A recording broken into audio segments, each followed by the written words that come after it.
కొన్ని నెలలుగా చాలా దేశాలపై ప్రతీకార సుంకాలు విధిస్తానని ప్రకటించిన అమెరికా అధ్యక్షుడు డొనాల్డ్ ట్రంప్ ఆ దేశాల నుండి దిగుమతి చేసుకునే వస్తువులపై నిర్దాక్షిణ్యంగా పన్నులు విధిస్తున్నాడు. వీటిని రెసిప్రోకల్ టారిఫ్స్ అంటారు. అంటే ఇతర దేశాలు అమెరికాలో తయారైన వస్తువులపైన పన్ను విధిస్తే అమెరికా కూడా ఆ దేశాల వస్తువులపైన పన్ను విధిస్తుందన్నమాట. అది ఎంత అంటే ట్రంప్కి నచ్చినంత. అయితే ఇంత రిగ్రెస్గా ఆ టారిఫ్స్ను విధించడం చూసి అన్ని దేశాలు షాక్ అవుతుంటే కొత్తగా ఓ 2 ఐలాండ్స్ పైన సుంకాలు విధించడం చూసి కరెంట్ షాక్ వచ్చినంత పని అవుతుంది. ఎందుకంటే జనాలున్న దేశాలపైన ట్యాక్స్ విధిస్తే అక్కడ ప్రజలపైన ఆ ట్యాక్స్ భారం పడుతుంది. కానీ ఇప్పుడు ట్రంప్ కన్నేసిన ఈ ఐలాండ్స్లో అసలు జనాలే లేరు. ఒక్క కుటుంబం కూడా అక్కడ స్టే చేయట్లేదు. ఈ ప్రాంతం ఆస్ట్రేలియన్ గవర్నమెంట్ అండర్లో ఉంది. దక్షిణ మహాసముద్రంలో జనావాసాలు లేని ద్వీపాలైన హిట్, మెక్డొనాల్డ్ దీవులపైన అమెరికా అధ్యక్షుడు 10% సుంకం ప్రకటించారు. అయితే ఈ ద్వీపాలపై సుంకం ఎందుకు విధించారు, వాటిని ఎవరు కట్టాలి అనే దానిపైన ట్రంప్ తన ప్రసంగంలో ఎక్కడా చెప్పలేదు. ఆస్ట్రేలియా నగరమైన పెర్త్కు 4100 కిలోమీటర్ల దూరంలో ఉన్న ఈ హిట్, మెక్డొనాల్డ్ ద్వీపాలు వేర్వేరుగా ఉన్నాయి. ఇది అగ్నిపర్వత ద్వీపం.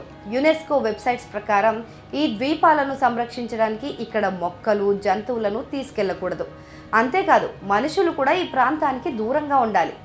1947 నుంచి ఆస్ట్రేలియా భూభాగంగా ఉన్న ఈ ఐలాండ్స్ భూమిపై అత్యంత మారుమూల ప్రాంతాల్లో ఉన్నాయి. అందుకే వీటి దగ్గర జనావాసాలే లేవు.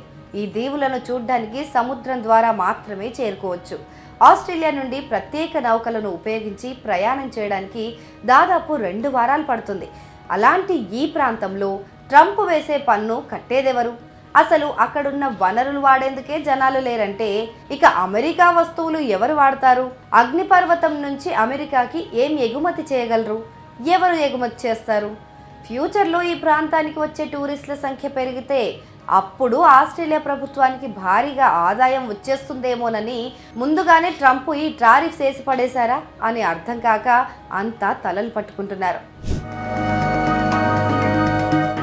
ఇకపోతే ఇతర దేశాలు తమపై విధిస్తున్న సుంకాలపై తాము సగమే విధిస్తున్నామని ట్రంప్ గొప్పగా ప్రకటించారు.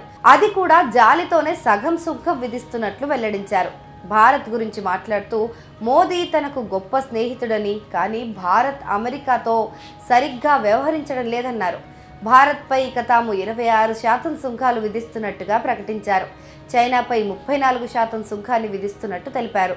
యూరోపియన్ యూనియన్ నుంచి వచ్చే వస్తువులపైన 20% పన్ను విధిస్తారు. యునైటెడ్ కింగ్డమ్ నుంచి వచ్చే వస్తువులపై 10% పన్ను విధించనున్నారు. ఈ సుంకాలు అర్ధరాత్రి నుంచి అమల్లోకి వస్తాయని చెప్పారు.